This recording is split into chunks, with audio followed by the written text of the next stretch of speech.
Alors, j'ai le plaisir de présider cette deuxième partie de matinée et je vais immédiatement vous présenter la première intervenante, Valérie Spaet, qui est donc ancienne directrice du laboratoire d'INTEC 2288, didactique des langues, des textes et des cultures, de 2014 à 2020. Elle est actuellement directrice de l'UFR Littérature Linguistique Didactique.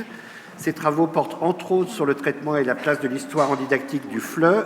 Elle est spécialisée dans l'exploration des conditions politiques et idéologiques de la diffusion et la circulation à l'étranger de l'enseignement du français entre 1860 et 1960. On me met entre parenthèses de la colonisation à la décolonisation, si vous ne l'aviez pas vu de vous-même. En 2020, elle a été lauréate Colex Percé pour le projet Cliodifle des institutions, des enseignants, des étudiants. Une contribution à l'histoire de la francophonie. Je ne vous lirai pas l'adresse web qu'on m'a mis en complément, au sein duquel elle a créé la première bibliothèque numérique d'archives en FLE. Elle a dirigé en 2020 le numéro 207 de Langue française, Histoire et historicité en didactique des langues. Et en 2021 est paru son chapitre « Une histoire de la notion de français langue étrangère, FLE, des pratiques à la discipline » dans l'ouvrage « Le FLE et la francophonie dans le monde » dirigé par Monsieur Schiss. Voilà, Madame, je vous laisse la parole. Merci Monsieur le Président. Merci à tous et merci Bernard et Emeline pour cette invitation, pour votre centenaire, puisqu'en fait on parlera aussi de notre centenaire tout à l'heure, parce que nous aussi on fait un centenaire décalé. Donc voilà. Je voudrais aujourd'hui vous parler de cette fabrique parisienne, effectivement, que j'ai intitulée « Fabrique parisienne d'une géopolitique du français langue étrangère » et montrer comment on voit apparaître dans cette période entre 1894 et 1920 une configuration didactique dans laquelle nous sommes encore actuellement, dans laquelle nous vivons encore actuellement, si je puis dire. Pour ça, j'ai besoin effectivement de faire un petit rappel de ce qu'est l'enseignement du français aux étrangers, plutôt aux allophones, parce qu'étranger c'est compliqué, avant qu'il y ait des nations constituées, de dire ce qui est étranger. Donc je préfère la notion d'allophonie, parce qu'elle nous indique qu'il y a des gens qui parlent d'autres langues, une autre langue. Ce que je voudrais montrer, effectivement, c'est qu'ici, on a donc affaire dès le départ, dès avant, bien sûr, la fin du XIXe siècle, à une grande diversité des terrains de diffusion et aussi une diversité des altérités. C'est-à-dire que les autres dont on a parlé tout à l'heure au XXIe siècle, ils sont présents dès le départ, évidemment. Et c'est ce qui fait que cette histoire, elle est très particulière. Un petit rappel, le français, c'est une institution politique, linguistique bien sûr, et ancienne et continue. Je vous rappelle que le français est une langue qui a été grammatisée dès le XVe siècle. Mais surtout, ce qui est tout à fait intéressant avec cette langue-là, c'est qu'elle répond à diverses configurations antinomiques, que ce soit des institutions royales, républicaines, révolutionnaires, etc., colonisatrices, celle des Lumières, etc. Tout ça peut être complètement incompatibles, mais pourtant, il y a une forme de continuité. Ce que l'on remarque aussi, c'est que cette langue-là, elle a été déterritorialisée très vite, c'est-à-dire que finalement, son territoire d'origine, semble-t-il l'Île-de-France, eh bien finalement, c'est un lointain souvenir. Et ça veut dire que très, très, très vite, il y a bien une diffusion dans le territoire, ce qui deviendra le territoire national, mais surtout hors du territoire national. Et c'est ce qui indique ici qu'on a affaire très vite à une gestion nationale et transnationale de l'altérité linguistique. Il s'agit bien de gérer, j'emploie à dessein ce terme de gérer l'altérité linguistique à l'intérieur du territoire pour le modéliser d'une certaine manière avec des stratégies politiques tout à fait d'ailleurs assez similaires entre les institutions royales et révolutionnaires et républicaines, et puis gérer aussi l'altérité linguistique à l'extérieur. Je parle de caractère transnational parce qu'effectivement, nous sommes bien dans une histoire non pas internationale, mais transnationale, dans la mesure où effectivement, il s'agit bien de déterritorialisation successive et de très difficile à dire, reterritorialisation successive. Donc c'est ce qui fait qu'au XIXe siècle, Le français est à la fois la langue de la monarchie, de la Révolution, des Lumières. Donc c'est à la fois la langue de la Déclaration des droits de l'homme et du citoyen en 1789, c'est quand même pas rien, mais c'est aussi une des langues monarchiques, de construction nationale d'un point de vue monarchique. En fait, ce qu'on voit, c'est qu'on a des altérités idéologiques et sociologiques qui sont déjà inscrites dans cette histoire-là. Mais ce qu'on voit aussi, et là ça reprend ce que vous disiez tout à l'heure, c'est que l'ancienneté des contacts, les acculturations successives, les métissages linguistiques ont formé des altérités linguistiques et culturelles extrêmement fortes.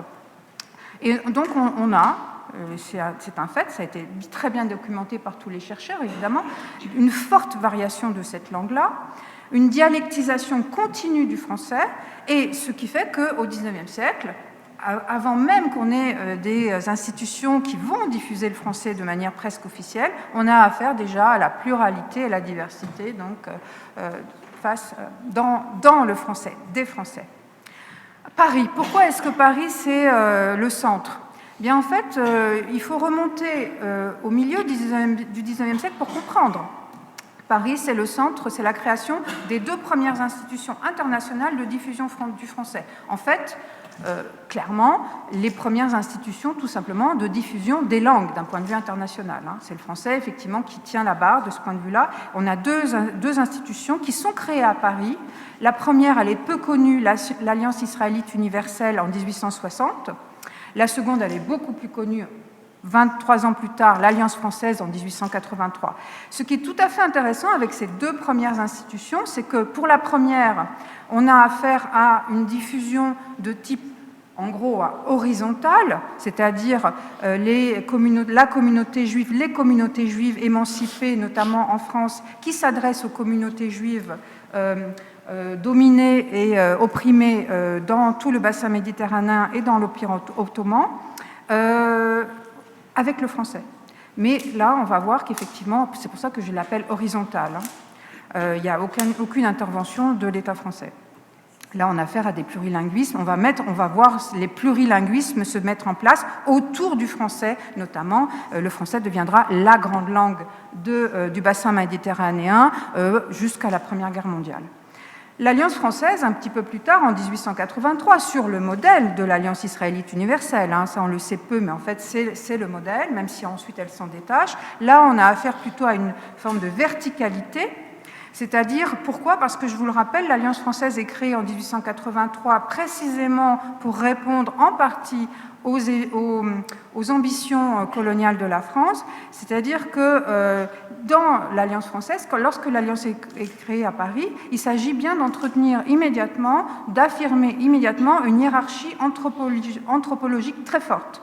Il ne s'agit pas du tout de confondre l'enseignement aux étrangers avec l'enseignement aux colonisés. On va bien séparer ces deux points-là, et Romuald est parti, c'est bien dommage, parce qu'en fait, il s'agit bien là de mettre en place, effectivement, un enseignement pour les colonisés qui sera complètement différent de l'enseignement pour les étrangers. Mais aussi, on va s'interroger, c'est l'époque, on est à la fin du XIXe siècle, à cette francisation des Français. Je vous rappelle que Jules Ferry, en 1882, lorsqu'il défend les lois de francisation et donc ce qu'on appelle les lois pour l'école gratuite obligatoire et jusqu'à 12 ans, de 6 ans à 12 ans, et bien en même temps, c'est lui qui défend la colonisation au Soudan. Et donc, en fait, on voit très clairement comment il va se battre en même temps pour l'assimilation linguistique en France et pour la diffusion du français aussi dans les colonies, ce qui va, dans les 2 cas, faire le lever de bouclier des conservateurs. Parce que aucun des conservateurs ne seront d'accord en France, ni pour que en France le français soit une langue démocratisée, ni pour que les colonisés aient accès au français. Pourquoi donc j'insiste sur ces centres parisiens ? Parce qu'on va voir que c'est un rapport avec, bien sûr, les cours de civilisation française et l'autre institution dont je vais parler. Donc on voit que ce centre parisien, grâce à ces 2 premières institutions, se met en place avec des réseaux internationaux extrêmement puissants déjà, qui sont concurrents du point de vue idéologique, on l'a vu, puisque d'un côté, avec l'AEU, on a une forme d'horizontalité fondée sur l'idée d'émancipation, alors qu'avec l'Alliance française, c'est exactement l'inverse, il faut quand même le reconnaître. On a plutôt l'idée d'une verticalité fondée sur plutôt l'idée de propagande coloniale, donc de colonisation. On a des ajustements qui vont s'opérer d'un point de vue méthodologique et pour l'enseignement du français, et des contextualisations en fonction des publics. Donc on peut voir apparaître là quelque chose de très important pour moi, c'est-à-dire le moment où on voit apparaître une configuration didactique qui va ensuite se mettre en place grâce aux deux institutions dont je vais parler tout de suite après.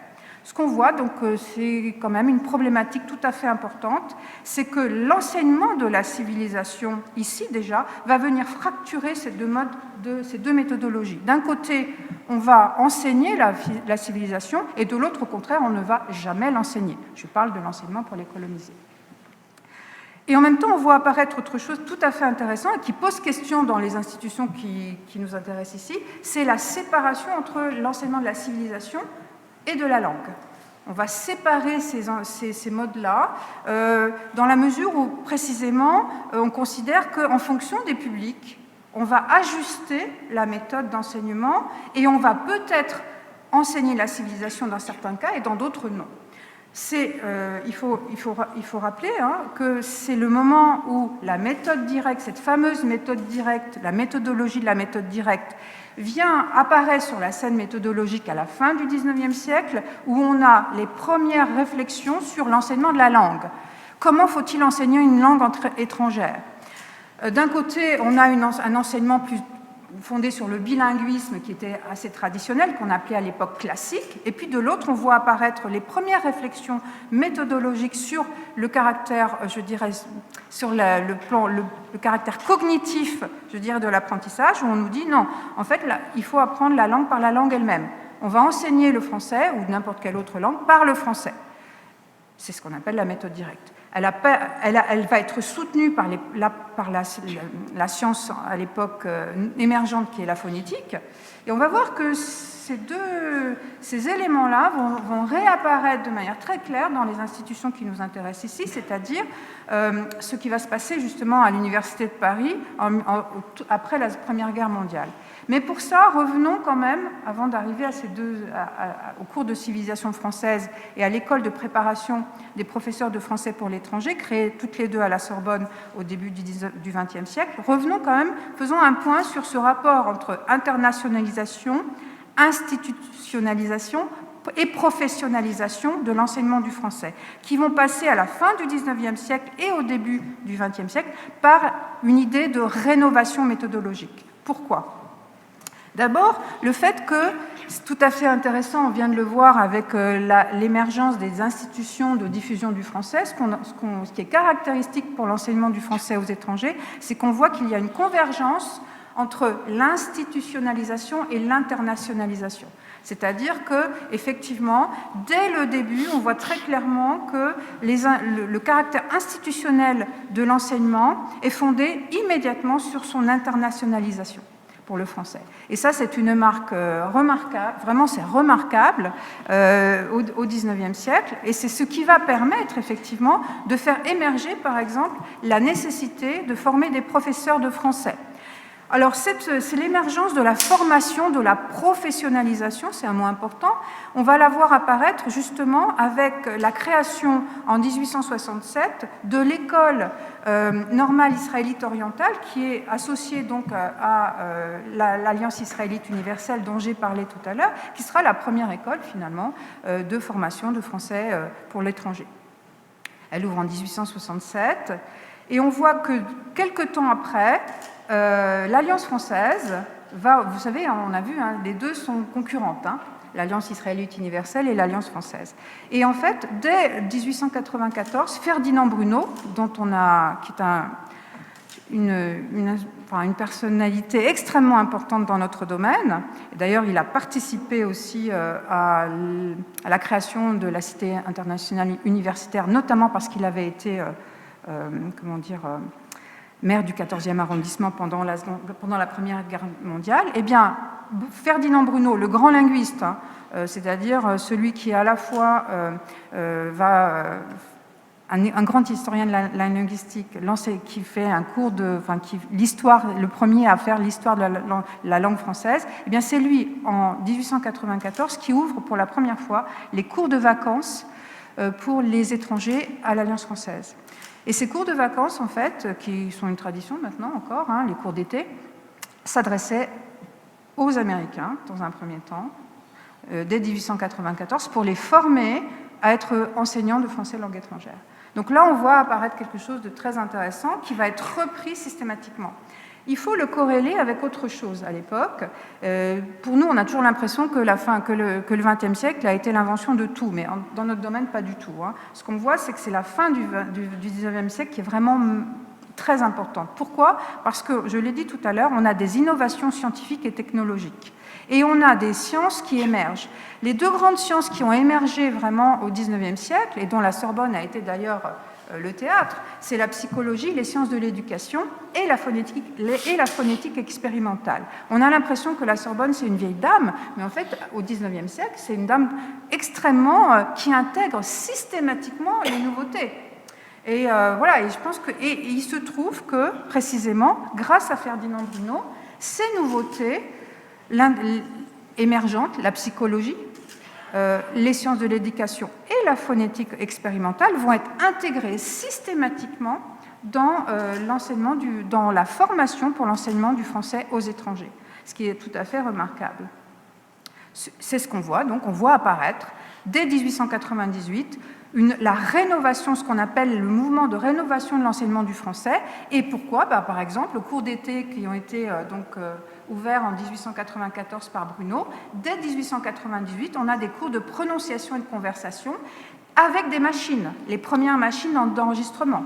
C'est-à-dire, on enregistre, alors vous imaginez ce que ça voulait dire à la fin du XIXe siècle, avec un technicien, on enregistre les élèves, ils s'écoutent, enfin voilà, on est à la fin du XIXe siècle, finalement, presque le laboratoire de langue qui apparaîtra à la fin, après la Seconde Guerre mondiale, on a déjà les prémices ici. Mais en même temps qu'on a ces prémices, nous voyons apparaître autre chose très important, c'est le contrôle et la centralisation parisienne. C'est-à-dire qu'il est très important dans cette histoire-là de bien comprendre qu'effectivement, ce centre parisien va exercer sur la formation des professeurs et en gros sur l'enseignement un contrôle non seulement idéologique, ça on en reparlera tout à l'heure, mais technologique, pédagogique, extrêmement serré. Ça, c'est très important à comprendre, parce que sinon, on a du mal à comprendre comment l'internationalisation a pu fonctionner. Effectivement, c'est un peu le sens de ma question tout à l'heure, parce que c'est déjà la question de cette époque-là. On voit donc apparaître très clairement un cadrage méthodologique, la méthode directe, mais aussi une association, on le verra, parce que Ferdinand Bruno est un fin stratège et un grand scientifique, une association avec des méthodes plus traditionnelles, bien sûr un cadrage pédagogique très clair et surtout un cadrage idéologique. Il ne s'agissait pas que tout le monde vienne, entre guillemets, mettre son grain de nationalité dans tout ça. On verra bien comment... Alors voilà. La faculté des lettres de l'Université de Paris, on en a parlé tout à l'heure, c'est vraiment là, on voit apparaître très clairement donc la Sorbonne c'est l'espace. La faculté, on l'a dit tout à l'heure, il l'a très bien dit, Romuald, il y a un partage, il y a l'espace urbain, la Sorbonne, bâtiment, et il y a l'espace intellectuel, la faculté des lettres de l'Université de Paris. Et là, on voit apparaître, comme je l'ai dit tout à l'heure, pourquoi ça va devenir un centre d'une géopolitique d'enseignement du français aux étrangers, parce que déjà, on y voit, comme je le disais tout à l'heure, la première création de la chaire de sciences de l'éducation en 1887. Ça va jouer un rôle énorme, parce que les sciences de l'éducation viennent nous dire quelque chose sur la manière d'apprendre. En 1919, Ferdinand Bruno, dont j'ai déjà parlé, devient le doyen de la faculté des lettres de Paris. Alors là, c'est comme si on avait ouvert la porte. À partir du moment où Bruno rentre comme doyen, alors là, ça va être une sorte de révolution permanente et il va produire en quelques années, cet homme-là, enfin je veux dire, il a une énergie extraordinaire, il va rénover complètement l'enseignement du français. Il va intégrer une vision stratégique dans l'enseignement du français, une vision républicaine, et là je le cite. le bon professeur de français, vous voyez le contrôle idéologique, hein, c'est le bon professeur de français, des propagateurs de l'idée française, sont des propagateurs de l'idée française. J'ai toujours pensé, c'est Bruno qui parle, hein, et là on entend Ferry, c'est comme si on entendait Jules Ferry, j'ai toujours pensé que le prestige de la France et son influence sont très étroitement attachés à la diffusion de la langue et de sa littérature. De la langue et de sa littérature. Vous voyez là réapparaître quelque chose tout à fait intéressant, c'est-à-dire que la civilisation, finalement, d'un point de vue universitaire, ça signifie ici la littérature. Et je pense que ça, c'est très important parce que cette structuration-là, on va la retrouver systématiquement, et encore maintenant d'ailleurs. Alors, on voit bien que les enjeux, arrivons donc en 1919, les enjeux de à l'après-première guerre mondiale, c'est quand même, ce sont des enjeux stratégiques qui dépassent largement la Sorbonne, mais dont la Sorbonne est une forme de centre. Pourquoi? Parce qu'il s'agit de redéployer l'influence du français. Je vous rappelle, dans un nouvel ordre linguistique, je vous rappelle quand même qu'effectivement, pourquoi un nouvel ordre linguistique? Je vous rappelle qu'en 1919, effectivement, là, le traité de Versailles, il est d'abord écrit en anglais. C'est une grande... c'est vraiment, là, d'un point de vue linguistique, dans l'ordre linguistique mondial, on voit bien le changement qui s'est opéré, alors que jusque-là, tous les traités internationaux avaient été écrits en français. Donc là, on voit bien qu'effectivement, et on est conscient ici que tous les grands intellectuels pédagogues de l'époque en ont tout à fait conscience. C'était déjà le cas à la fin du XIXe siècle, et c'était le cas de Jules Ferry aussi. On voit donc apparaître cette nouvelle configuration didactique ici, dès le début du XXe siècle. On voit émerger cette configuration didactique, c'est-à-dire cette manière d'atteler ensemble des manières de penser l'enseignement, mais aussi des contenus. Et cette configuration, elle est désormais absolument classique pour nous. D'un côté, on a les cours de civilisation et de langue française, avec justement cette question de savoir qu'est-ce que c'est que la civilisation, qu'est-ce qu'on enseigne et quel est le rapport avec la langue. C'est pas évident comme ça. Et puis de l'autre, la formation des professeurs de français. Ce partage académique, il va s'opérer dans la Sorbonne même.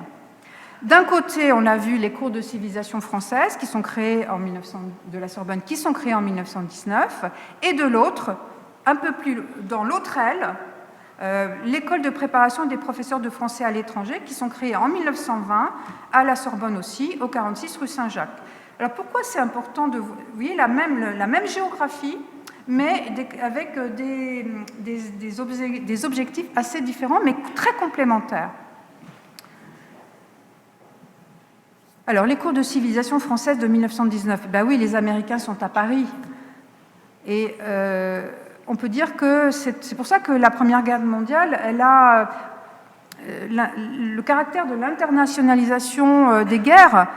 Ça a des conséquences, on l'a très bien vu tout à l'heure avec la Cité internationale, mais pas seulement, on le voit même à l'intérieur de la Sorbonne, les Américains à Paris, et la manière dont, effectivement, on va redynamiser le principe d'universalité et de transparence sociale. Qu'est-ce que je veux dire par là? C'est-à-dire qu'avec les cours de civilisation française, et d'ailleurs c'est pas un hasard si on parle de civilisation française, hein, on va effectivement réintroduire quelque chose de fondamental qui est ce principe d'universalité de la langue et de la civilisation française, qui avait été défendu bien sûr par Jules Ferry, je dirais dès 1889. Transparence sociale, pourquoi j'indique ça ici? Parce qu'effectivement, on est encore dans un paradigme où pratiquement il n'est pas besoin de définir ce qu'est la civilisation française. Actuellement, il faudrait le faire, mais à l'époque, non. Et c'est pour ça que c'est tellement intéressant, parce qu'il y a une transparence sociale, je dirais européenne en tout cas, qui fait qu'on sait de quoi on parle. Ce qui va vite poser question au XXe siècle. Et maintenant, c'est radicalement à interroger, on l'a vu tout à l'heure. Bon, ça c'est la première chose. Mais pour les cours de civilisation française de la Sorbonne, on voit aussi que, c'est intéressant, la langue est un outil pour la civilisation française. Ce n'est pas son objectif, pas dans un premier temps en tout cas. Ça aussi c'est intéressant, c'est-à-dire on voit bien ici comment la langue est au service de la civilisation. Bon, là, on reconnaît très bien les ferments de l'idéologie républicaine et du principe de rayonnement de la civilisation française, mais on voit aussi apparaître obligatoirement, et c'est ça qui est passionnant dans cette histoire-là, tout de suite des tensions et des décalages méthodologiques entre ce principe presque, je dirais, ancré dans le marbre de l'universalité et les nouveaux objectifs qui sont assignés à cette institution, dont on a dit qu'elle était immédiatement ancrée dans l'internationalisation. Et vous voyez bien que, effectivement, le questionnement que vous avez actuellement, c'est le même questionnement de l'époque. C'est-à-dire, comment préserver cette universalité avec des objectifs d'enseignement qui s'adressent à des altérités radicalement diverses. J'emploie à dessein des altérités diverses. On va voir aussi que très rapidement, les cours de civilisation française vont se poser la question du perfectionnement linguistique. Eh bien oui, parce que, ok, on enseigne la civilisation française, et je parlais tout à l'heure de transparité. Voilà, c'est intéressant comme mot. Transparence, pardon. Excusez-moi. C'est le Covid. Oui, ça doit être ça. Ça doit être ça. J'ai pas eu encore la 3e dose, ça doit être ça. C'est ça, il faut la 3e dose. Pardon. Ouais, bon, là, il faut couper. Hein.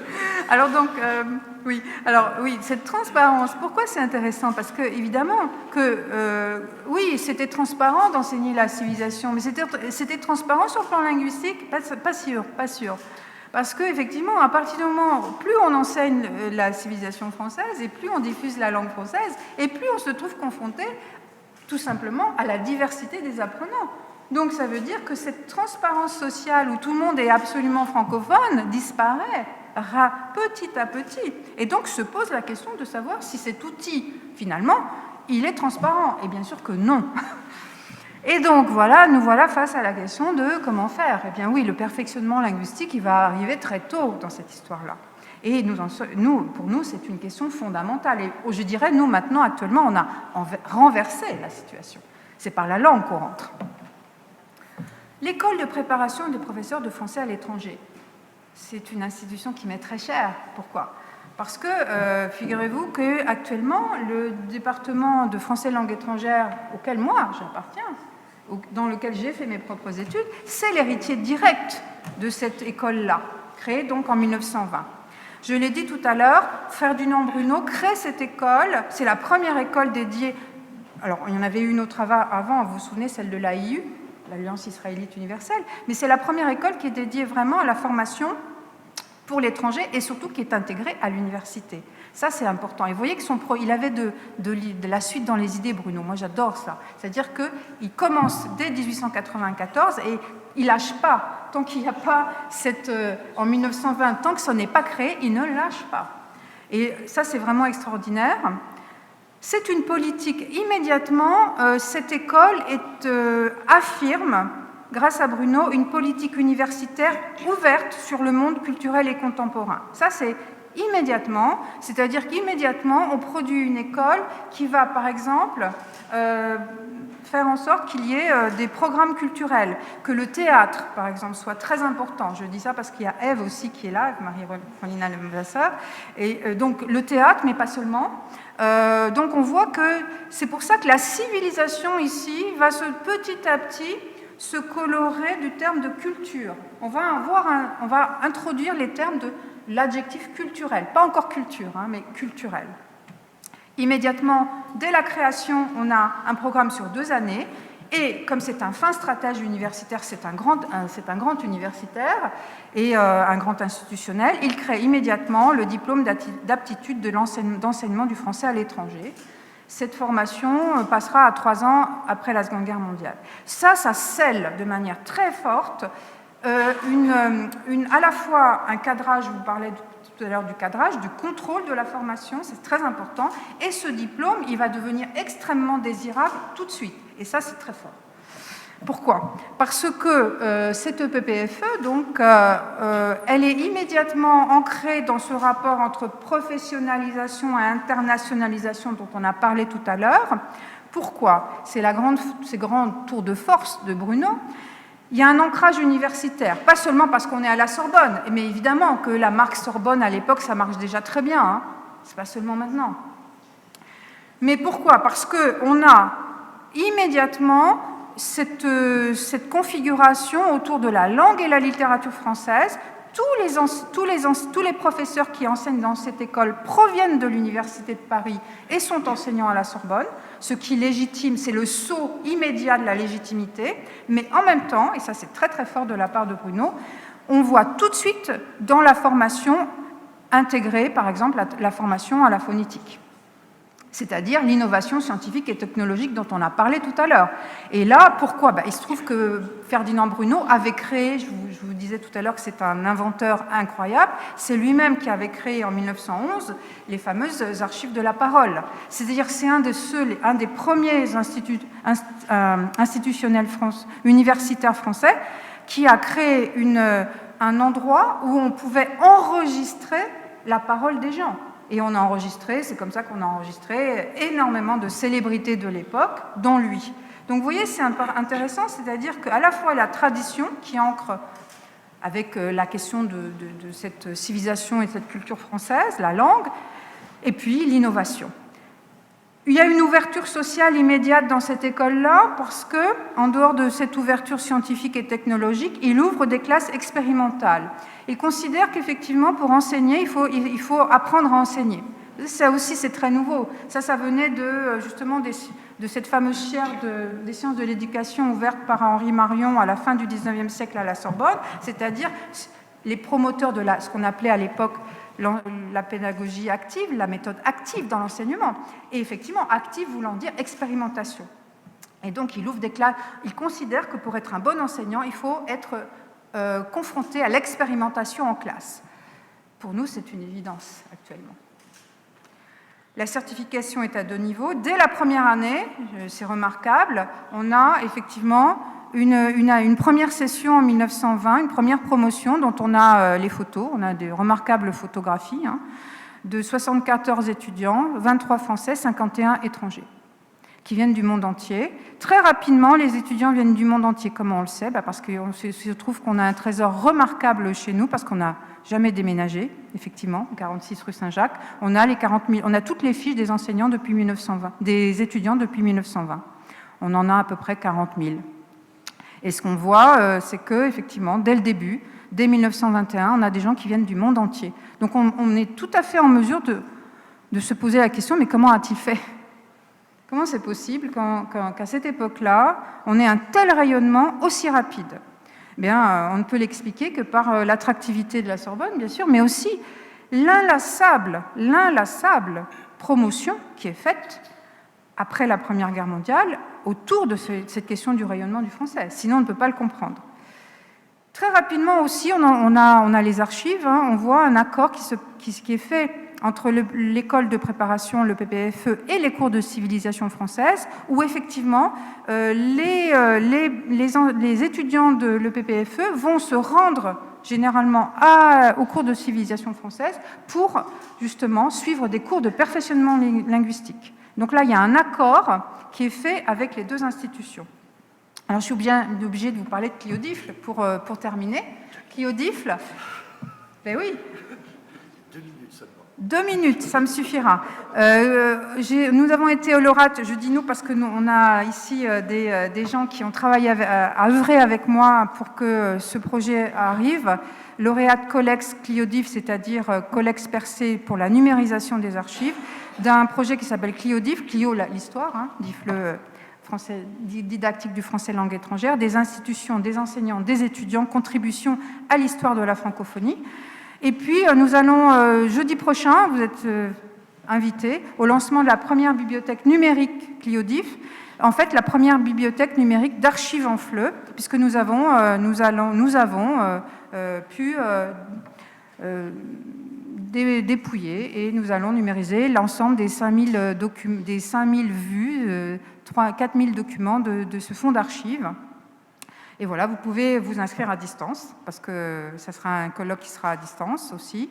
Et en 2022, vous serez invité aussi au colloque des 100 ans des 102 ans aussi, hein, de l'EPPFE, qui aura lieu, on ne sait pas encore où, mais en tout cas qui permettra de faire le point sur cette histoire-là. Pourquoi j'insiste sur Cliodif? Parce que dans la prolongation de Cliodif, il va y avoir un Cliodif 2, le fonds d'archives des cours de civilisation française qui sont encore au rectorat de Paris seront numérisés aussi dans la bibliothèque numérique Cliodif. Voilà. Merci. Merci infiniment. Merci pour la passion que vous mettez à présenter votre sujet. Bernard, on pourra écouter ton intervention tout à l'heure à l'aune de ces informations. Et je pense que ça sera intéressant de voir dans les 100 ans après comment les choses ont évolué et ce que tu défends aujourd'hui. On parlait tout à l'heure de l'ADN fort des institutions dans ce cadre-là. Tu pourras nous en parler. Est-ce que vous avez des questions? Bernard. J'aurais à la fois une remarque et une question. D'abord, tu as montré, Valérie, l'origine très ancienne des relations étroites qui associent les cours de civilisation française de la Sorbonne et l'école et le PPFE. C'est une relation plus que centenaire maintenant. Ça ne nous rajeunit pas. Non. Je voudrais rappeler que Valérie Speth est membre du comité scientifique de notre colloque, comme Emeline et moi sommes membres du comité scientifique du colloque qui aura lieu en 2022, avec une synchronisation sur les 102 ans, le décalage de 2 ans par rapport au centenaire. Et alors, tu as montré la complémentarité des deux institutions au moment de leur naissance, et même la répartition des espaces dans le bâtiment de la Sorbonne. Et tu as rappelé aussi le rôle fondamental de Ferdinand Bruno pour la création d'une structure d'enseignement du français comme langue étrangère. Et la question que je me posais, c'est quel rôle a-t-il joué dans la création des cours de civilisation française de la Sorbonne? Est-ce qu'il a joué un rôle? Oui. Alors, Ferdinand Bruno, c'est quelqu'un, on dirait maintenant qu'il est partout. Enfin, je veux dire, c'est quelqu'un qui a une vision extrêmement, et toujours une vision synthétique des choses, c'est ce qu'on peut imaginer en tout cas, parce qu'effectivement, on le retrouve dans... Il a appuyé les cours de civilisation française, n'oublions pas qu'il est doyen, tout simplement doyen, en 1919 de la faculté des lettres de Paris, c'est-à-dire, précisément, c'est lui, donc on est d'accord pour dire que de toute façon il appuie, on en a quelques attestations, on ne le voit pas directement, mais de toute façon, de la même manière qu'il a appuyé, clairement il a appuyé le PPFE, mais ce n'est pas lui le directeur non plus, ce ne sera jamais lui le directeur par exemple. Ça c'est très intéressant, il ne se met jamais non plus complètement en avant, je pense que c'est... On voit quelqu'un de très modeste quand même. Oui, il a appuyé. Et il a un rôle extrêmement important justement dans cette relation. Je ne suis pas sûre maintenant que, effectivement, il faudrait que... Là, ce sont les chercheurs qui le diront, dès qu'on va pouvoir avoir accès à toutes nos archives, quel rôle il a joué d'un point de vue méthodologique. Ça, c'est autre chose. Ça, je n'en sais rien. Mais ce qui est sûr, c'est que d'un point de vue institutionnel, il a été d'un grand appui. Oui, ça, c'est certain, puisqu'on en a des traces claires. Allez-y. Est-ce qu'il y a un micro? Oui. Tu as évoqué donc l'école normale israélite orientale et je voulais savoir s'il y avait une influence de cette école sur le PPFE, d'une manière directe ou indirecte. Alors voilà, c'est une question sensible. Merci Amélie de me la poser parce qu'en fait c'est une question sensible. Pourquoi? Parce que on est d'accord que pourquoi est-ce que l'Alliance israélite universelle n'est pas connue?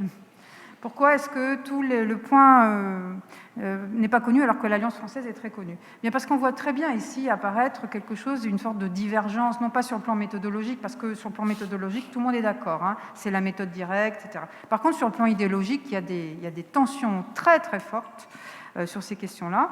Pas seulement, et pas du tout des tensions communautaires, hein, comme on pourrait l'imaginer, pas du tout, mais des tensions, je dirais, institutionnelles. Par contre... est-ce que ça a joué? J'en sais rien. Ce qui est certain, en tout cas, c'est que on ne pouvait pas ignorer à l'époque que ça existait. Il faut savoir que l'école normale israélite orientale a formé des centaines et des centaines de professeurs qui se sont ensuite retrouvés dans les écoles, partout dans les écoles de l'Alliance israélite universelle, qui, il faut quand même le savoir, à la veille de la Première Guerre mondiale, les écoles de l'Alliance israélite universelle, donc les professeurs aussi, on en a une centaine dans tout le bassin, plus d'une centaine dans tout le bassin méditerranéen. Et le français est la grande langue d'enseignement. Donc voilà. Mais c'est une histoire complexe, hein, cette histoire institutionnelle. Ce qui est sûr, c'est que l'Alliance française a toujours... on a des traces très claires dès le début de cette relation très importante entre l'Alliance française et l'Alliance israélite universelle, mais la bataille idéologique est tellement forte dès le début qu'en fait, très rapidement, l'Alliance française va éliminer l'Alliance israélite universelle, tout simplement. Et d'ailleurs, voilà, c'est ce qui fait que moi, dans l'histoire que j'ai pu en faire, à un moment donné, j'ai tenu à réintégrer cette histoire-là, parce que pour moi, elle fait partie entièrement de la diffusion du français. Merci. Est-ce qu'il y a une autre question? Oui, vas-y. Oui, bonjour. Danilo Bomelikar, doctorant en DILTEC aussi. J'ai une question plutôt dans l'ordre de l'hypothèse. Je travaille avec le portugais langue étrangère, la diffusion du portugais langue étrangère, et je me pose des questions quand je vois l'émergence de ces institutions sur le champ de la diffusion du portugais langue étrangère, surtout au Brésil. Je suis brésilien et je m'intéresse beaucoup à tout ce qui se passe de tous les côtés de la lusophonie. Mais on remarque, par exemple, qu'à l'émergence de l'EPPFE, du cours des civilisations françaises, il y a un appui assez évident des institutions de l'État. On voit qu'on envoie des étudiants partout dans la planète avec le ministère de Relations étrangères. Et je vois que ça n'a pas lieu, même s'il y a un public en portugais langue étrangère du Brésil immense, et qu'il y a des universités qui sont en train de diffuser tout ça. On n'a pas des institutions comme l'école de préparation de français à l'étranger encore au Brésil, même s'il y a le public. Du coup, je me demandais si sans l'appui, si ce n'était pas une politique culturelle évidente des nations européennes de l'époque, est-ce que ça aurait été possible avec les acteurs de l'époque, comme Ferdinand Bruno, etc., seulement avec l'action de ces personnes-là? Parce qu'aujourd'hui, on part dans une libéralisation des économies, et les États, ils sont peut-être moins impliqués là-dessus. Est-ce que ça serait possible? Je vous demande votre avis de façon très hypothétique. Ben non, bien sûr que ce ne serait pas possible, parce qu'on voit bien qu'effectivement, ces institutions, elles s'inscrivent dans une démarche diplomatique générale, de stratégie diplomatique générale, notamment sur le plan culturel, même si actuellement, nous voyons depuis le début du XXIe siècle, il y a eu une récession de ce point de vue-là, sur le plan des appuis de l'État, même si, il y a quelques... Enfin, en gros, et notamment linguistique. Il y a actuellement, on a beaucoup moins d'appui sur le plan linguistique que sur le plan culturel. Mais à cette époque-là, après la Première Guerre mondiale, non, on est vraiment... il y a un redéploiement extrêmement important. Et il ne faut pas oublier qu'on est quand même... À l'époque, on garde encore le réseau interculturel le plus puissant, et le seul d'ailleurs pratiquement à l'époque. Et donc, on va se servir de ce réseau culturel qui est extrêmement fin et diversifié pour appuyer. Et donc, c'est pour ça que la notion de centre, et notamment la Sorbonne, c'est tellement important. Parce que s'il n'y avait pas eu la Sorbonne non plus, c'est pareil. On voit bien que là, il y a une sorte de synergie très forte entre des lieux, des espaces, des stratégies. Et c'est une période extraordinaire de ce point de vue-là. Ça, c'est certain. Ouais. Merci beaucoup. Merci. On pourra reparler tout à l'heure. Violaine, je sais pas comment on dit.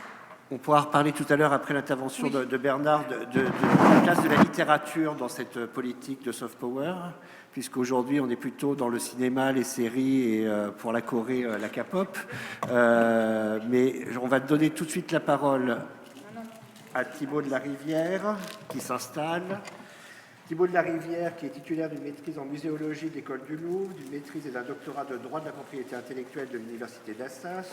Il a débuté sa vie professionnelle comme commissaire-priseur, puis rejoint le monde des marques et les maisons de luxe, et plus particulièrement la maison Cartier, où il développe des programmes de formation tels que Sub de Luxe en 1990.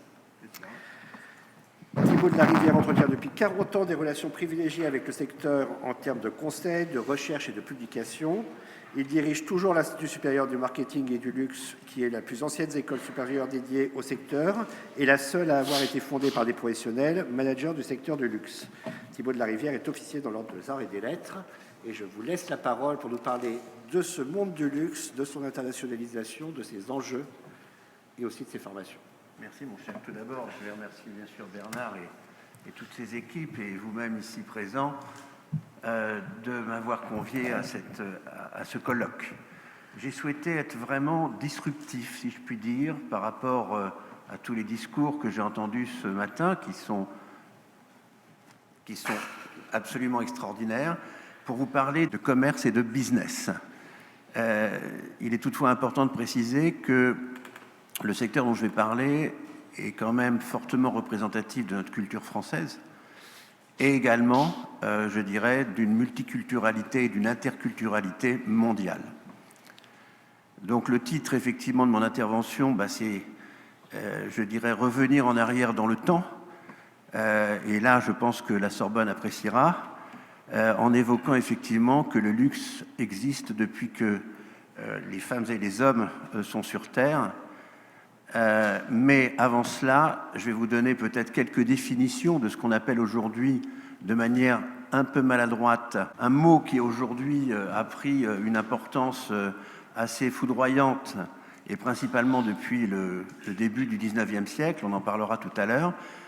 Donc pour les puristes, le luxe, c'est ce qui reste quand la tendance est passée, effectivement. Un tailleur Chanel, un sac Hermès sont indémodables et intemporels.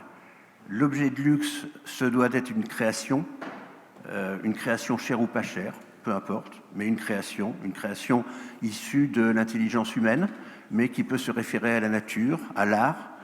Prenez effectivement la robe Mondrian de Saint-Laurent, c'est un bel exemple. Et luxe n'est pas égal à cher, contrairement à ce que, en général, les gens pensent. Et pour terminer sur cette définition, pour ma part, qui ai eu la chance de mener 40 ans de vie professionnelle dans ce secteur, le luxe, ce mot luxe représente pour moi la vie, l'amour et le temps. Et je devrais rajouter ici, sous les ors de la Sorbonne, la connaissance, bien entendu. Alors, petit retour en arrière, pour parler de ce secteur, pour moi, le luxe, il a 300 000 ans. Donc, on n'a rien inventé. Ce qu'on a inventé, ce sont les marques et les maisons, et c'est le business qui en a découlé, qui aujourd'hui est à l'intersection, effectivement, des civilisations et des cultures.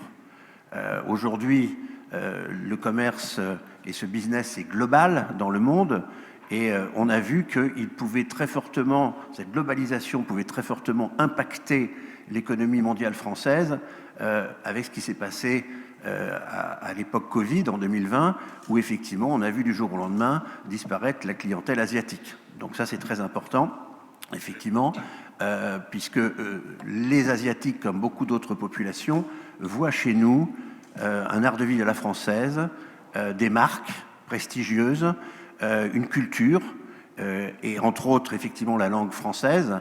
Moi, je côtoie un certain nombre d'étudiants chinois qui, effectivement, suivent des cours de FLE, et on travaille avec Bernard Franco, bien sûr, sur le sujet, pour créer, au même titre que M. Gréby avait à l'USA, des formations un peu communes qui permettent, effectivement, de transmettre à la fois à nos jeunes Français ou Européens les cultures qui sont vraiment quand même très éloignées de la nôtre, asiatique ou même américaine, parce que bon, les Américains, eux aussi, ont des particularités quand même. Hein, si on va au fin fond du Texas, le luxe, c'est pas forcément, si vous regardez Dallas, c'est pas forcément l'approche culturelle que nous en avons. Les marques et maisons de luxe ont pour moi en moyenne 200 ans, et c'est là que c'est important, puisqu'on retrouve les mêmes dates que ce qu'évoquait Madame Speit, pardon, excusez-moi, je suis confus, tout à l'heure, à savoir qu'effectivement, on est à ce tournant du XVIIIe et du XIXe siècle, où il s'est passé beaucoup de choses, bien sûr, mais aussi cette émergence des marques en France principalement. Et puis les groupes, vous les connaissez, LVMH, Richemont, Hermès, Kering, qui ont une trentaine d'années. Donc quand on parle de ce secteur, il faut voir cela, je pense, hein, c'est-à-dire que pour moi, en moins 300 000 avant Jésus-Christ, la première forme de luxe pour moi, c'est cette petit os sculpté par un homme ou une femme, et c'est la première représentation de la séduction avec parure et ornement. Donc, à la suite, effectivement, mais je ne suis pas là pour vous faire tout un cours, bien qu'on va voir qu'au travers de la slide suivante, on va voir que le luxe, il a toujours existé et dans toutes les civilisations. Depuis effectivement cette période de moins 300 000. Alors bien sûr, j'aurais pu mettre une image représentant les cavernes, les grottes, hein, puisque pour moi, effectivement, et je pense que M. Gréby sera d'accord avec moi, le luxe c'est aussi l'art, et l'art c'est aussi le luxe. Enfin, il y a nécessairement une association entre les deux. Donc si on regarde cette présentation, on s'aperçoit qu'effectivement, pour moi, les luxes, il y a eu des luxes. Par exemple, si vous prenez par exemple le luxe en Grèce, le luxe en Égypte, le luxe des Assyriens, si vous prenez même le luxe en Chine, hein, pour moi la Chine c'était le luxe, un luxe philosophique, une forme de luxe philosophique, parce que le luxe ça n'est pas que des objets, ça n'est pas que Louis Vuitton, Chanel ou Dior ou Cartier. Hein, le luxe c'est aussi beaucoup d'autres choses et on pourra en parler pendant des heures. Donc on a à chaque fois donné ou assimilé à chaque période de l'histoire des termes qui correspondaient, si je puis dire, au luxe de ces pays. Hein, en Assyrie, on a parlé d'états luxueux. En Égypte, on parlait de luxe pharaonique. En Grèce, ça a été la démocratie. Si effectivement on regarde le luxe assyrien, c'était la Dame d'Hammurabi, c'est-à-dire le luxe de l'écriture.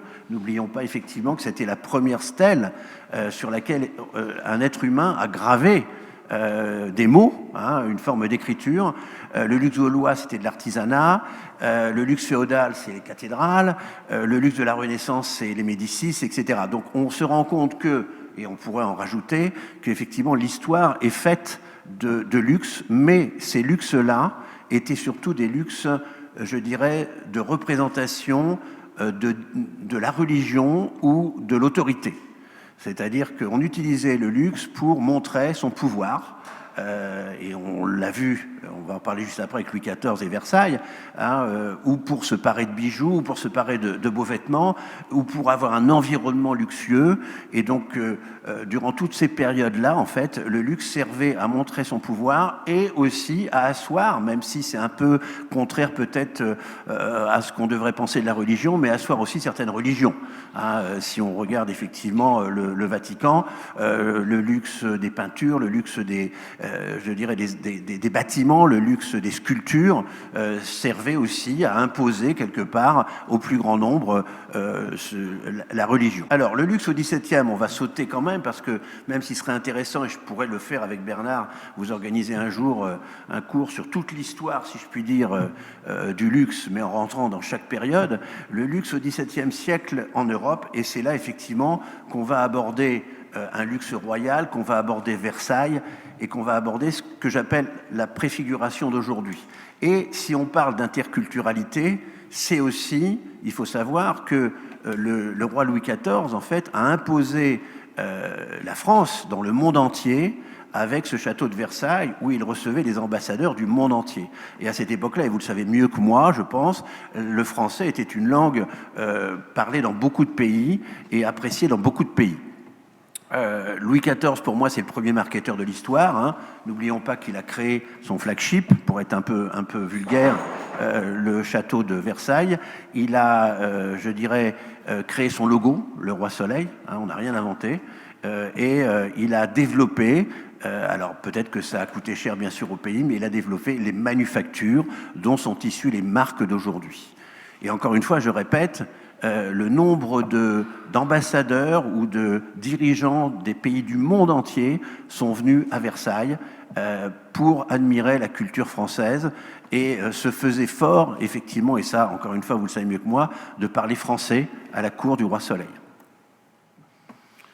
Le luxe au XVIIIe, c'est des éléments qu'on a évoqués depuis ce matin, le siècle des Lumières, les premières querelles avec Voltaire et Rousseau autour du luxe. Hein, c'est quoi le luxe? C'est l'inégalité, c'est quoi la bourgeoisie? Enfin bon, tous ces éléments qui effectivement ont été fortement débattus dans beaucoup d'amphithéâtres en France particulièrement, pour arriver à déterminer si ce mot luxe venait de luxure ou de luxe, de luxuria, de la lumière.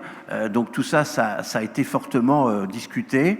Et puis, effectivement, le 18e, pour moi, c'est l'excellence française qu'on nous envie dans le monde entier, hein, et qui amène effectivement aujourd'hui beaucoup de populations à s'intéresser à la France. C'est les Gobelins, Sèvres, le nôtre. Et puis n'oublions pas aussi que le luxe peut avoir de mauvaises finalités si on prend l'histoire de Nicolas Fouquet, qui a voulu briller plus fort que le roi et qui effectivement a été condamné et embastillé.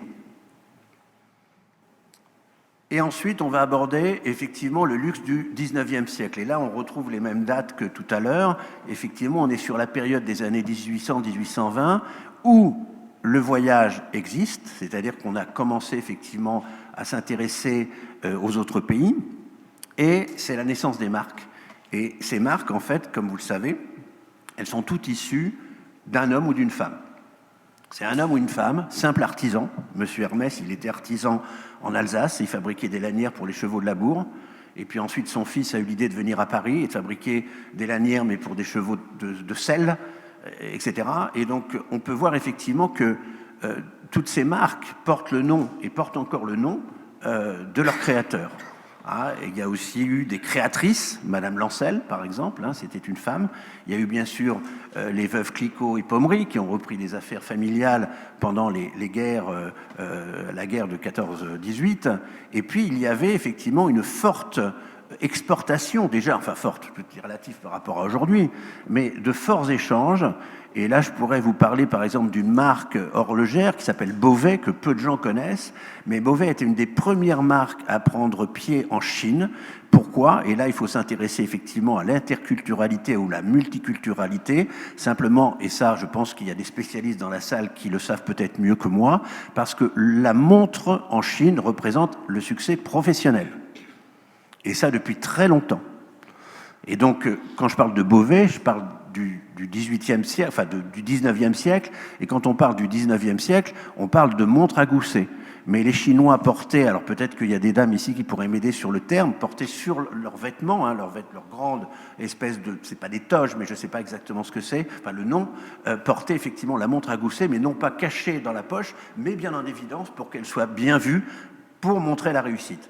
Donc là, on rejoint effectivement tout ce qu'on a évoqué, c'est-à-dire qu'on rejoint effectivement les échanges et l'importance d'échanger. Alors, la question qu'on peut se poser aujourd'hui, c'est le luxe et de l'art ou du business. Ah, bon, ça c'est un petit peu compliqué à l'époque où on connaît les groupes LVMH, Kering, Hermès, Chanel, Richemont, etc. Je pense que c'est des deux.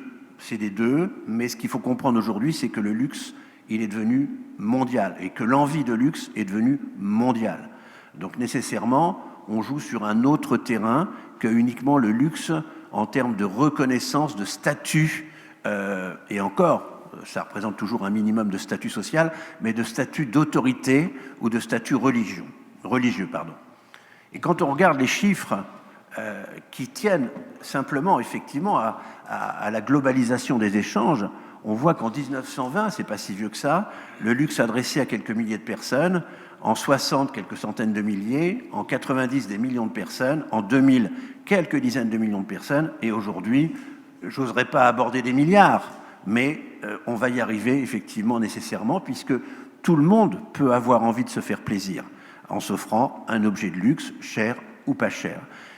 Et ce qui effectivement, alors si on va parler peut-être aussi de cette évolution, c'est-à-dire que là d'ailleurs on voit des photos qui représentent différents lieux, hein, que ce soit Bloomingdale's, que ce soit le Printemps ou les Galeries Lafayette, et que ce soit le GUM à Moscou. Effectivement, on voit qu'effectivement le luxe est partout, mais il faut savoir quand même que la France, sans doute, représente dans l'esprit international le berceau du luxe. C'est pas totalement vrai, puisqu'il y a eu des luxes partout, et parce que si vous prenez l'Italie, l'Italie est plutôt le berceau effectivement du design et du fashion. Puis vous avez des pays où, je dirais, les marques de luxe enfin, où il y a eu très peu de naissances de marques de luxe, dans des pays comme effectivement les États-Unis, qui sont des pays neufs, en dehors de Tiffany et de quelques marques, il n'y a pas eu grand-chose. Donc c'est vrai que la France, effectivement, aujourd'hui, c'est le territoire d'origine. Et il faut qu'on le protège. Je pense que c'est très important, à la fois parce que c'est ce qui pourra rester quand nous n'aurons plus rien. Enfin, bien sûr, je suis un petit peu sévère dans mes propos, mais et toute cette culture, et ne serait-ce que ces lieux magiques, effectivement, qui représentent la culture française. Alors aujourd'hui, on parle de plusieurs luxes. On va parler de demi-luxe.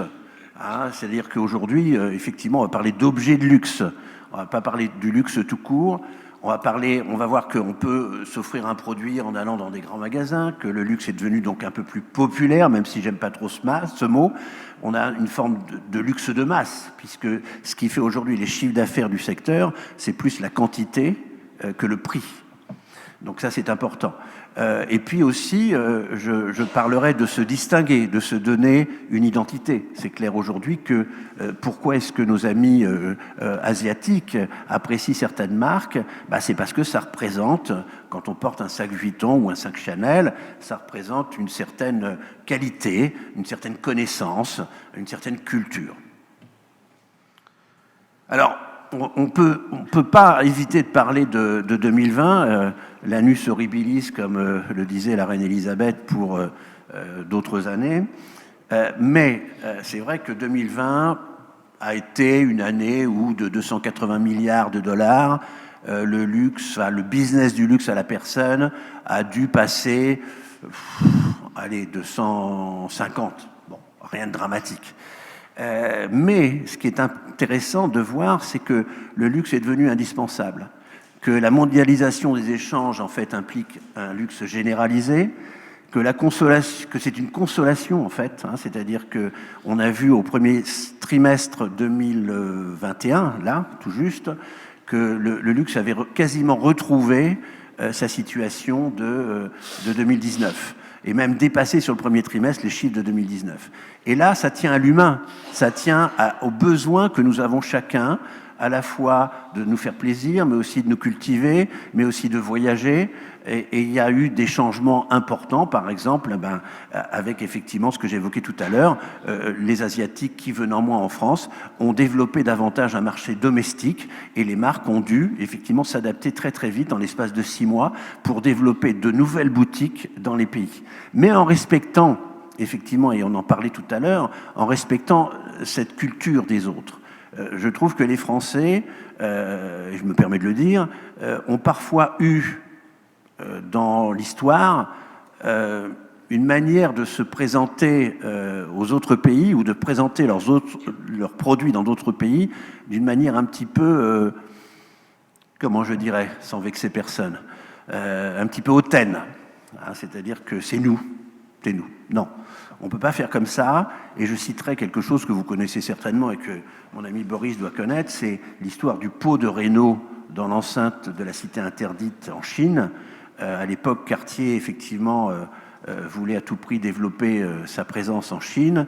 Et avec l'aide de sinologues, en fait, la Fondation Cartier a décidé de déposer le fameux pot de Renault. Vous savez, c'est ce pot qui... pour moi, esthétiquement, bon, je ne suis pas un spécialiste, mais bon, qu'on a vu longtemps devant Beaubourg, et de le déposer effectivement dans l'enceinte de la cité interdite, mais par les airs. C'est-à-dire que c'est un hélicoptère qui l'a déposé. Et en fait, et je ne suis pas un spécialiste, et je me demande aux spécialistes ici de ce pays de ne pas m'en vouloir, il semblerait que ce qui a été dit après à la Fondation, c'est que tout ce qui est arrivé dans l'enceinte du palais, de ce palais par le ciel, était béni. De ce fait, effectivement, la maison Cartier a été bénie et a pu organiser très vite derrière de fabuleuses expositions dans l'enceinte de la cité interdite qui était fermée depuis des décennies, même plus. Le plaisir personnel, bien sûr. Bon, pour moi, tant qu'il y aura des hommes et des femmes sur Terre, ils auront envie de se faire plaisir, de se distinguer. Donc ce secteur a un grand avenir, mais ce grand avenir, il doit être lié à tout ce qu'on a évoqué, c'est-à-dire effectivement les échanges internationaux et savoir maintenir là, je ne sais pas ce qu'il faut que je fasse, et savoir maintenir effectivement le respect et le regard que l'on a des autres à notre égard. Juste quelques chiffres, c'est assez rapide, mais entre autres, vous verrez une carte du monde où on voit ce qui s'est passé. Oui, allez-y.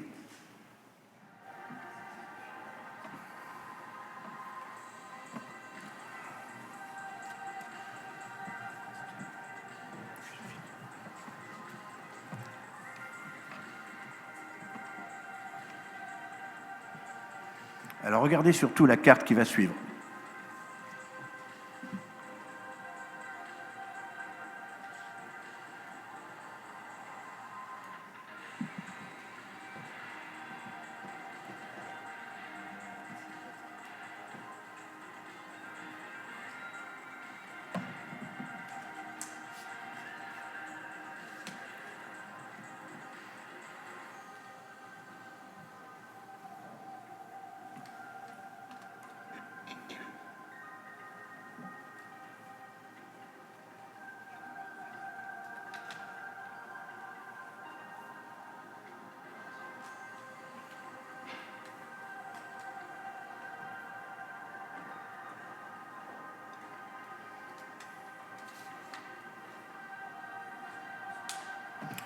Un marché d'excellence culturelle et créative. Ça, c'est très important.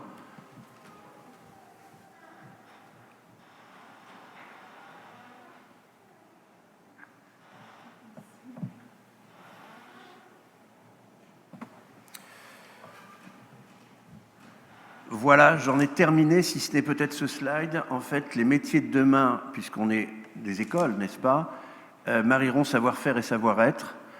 Et effectivement, vous verrez qu'il y a des mots dont on a beaucoup parlé qui ressortent. La culture, l'ouverture multiculturelle ou interculturelle, le comportement, les valeurs, bien sûr les langues étrangères.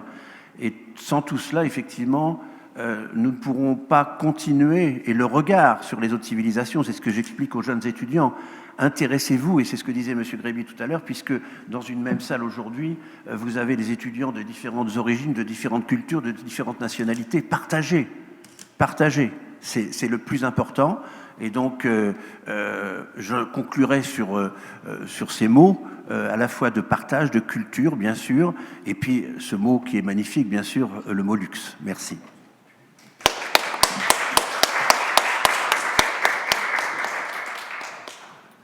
Merci beaucoup. Alors en effet, je pense que l'histoire du luxe peut remonter. Après, on peut avoir des débats sur les slides que vous avez passés. Mais c'est vrai qu'entre lien entre art et luxe, je prends toujours l'exemple, pour les étudiants de Rubens, qui était à lui seul une marque et un atelier de luxe à son époque, et qui était très international d'ailleurs. Est-ce que vous avez des questions ? Oui, mademoiselle. Toujours cette demoiselle, hein. Mais c'est bien, c'est très bien. Ça s'appelle la curiosité. C'est bien. Je vais vous poser une question, en fait, qui est peut-être à la frontière de votre communication. Et je me posais la question du lien, finalement, entre une école comme la vôtre et, finalement, la diffusion culturelle et la dimension politique, en fait. Vous soutenez cette diffusion de la culture française. Donc, quels sont les liens que vous avez avec le politique, le domaine politique, les relations politiques internationales? Alors, il est clair que le business du... Alors, l'école, c'est l'école, bien entendu, oui. Mais il est clair que le secteur du luxe représente, au niveau français, une source économique très importante, qui est privilégiée d'ailleurs fortement par le gouvernement français, de façon à effectivement toujours exporter plus, puisque ça représente un chiffre d'affaires en France qui est supérieur à l'aéronautique. Donc là, on est purement mercantile, bien entendu, je suis désolé. Mais pour développer effectivement ce business, il est important de le développer effectivement, enfin c'est ce qu'on fait nous à Sublux, de développer avec la culture que ça nécessite autour, l'interculturel, et savoir effectivement respecter les pays où on va s'implanter, savoir échanger avec eux, hein, et c'est ce qu'on fait avec Bernard Franco sur un programme effectivement un petit peu comme à l'IESA, pour que des jeunes du monde entier puissent venir découvrir la culture française, mais aussi une partie de ce qu'on appelle ce business, en fait, hein, qui est un business, effectivement, que le monde entier nous envie. Donc, moi, je pense qu'aujourd'hui, il est important de maintenir... alors, bien sûr, vous allez me dire, oui, c'est de l'argent, c'est des chiffres d'affaires, c'est des groupes, etc. Mais c'est quand même un peu l'image de la France. C'est quand même alors, je ne vais pas dire que c'est ce qui restera quand il n'y aura plus rien d'autre, mais c'est vrai qu'aujourd'hui, c'est quand même ce que le monde entier nous envie. Et donc, c'est un business, bien entendu, c'est de l'argent, mais c'est aussi à transmettre, c'est-à-dire que ce soit des jeunes Français à Sublux comme à l'IESA. Donc, voilà, donc c'est un peu, c'est vrai que c'est de parler de cela aujourd'hui dans cet univers, ça peut paraître un peu choquant, mais je pense que c'est l'image de la France, c'est l'image de la culture française, c'est l'image de nos savoir-faire, c'est l'image des idées, c'est l'image d'un pays qui effectivement a connu peut-être plus tôt que les autres ce développement des marques et a su l'internationaliser. Et aujourd'hui, je pense qu'on doit respecter davantage les pays où on va s'implanter.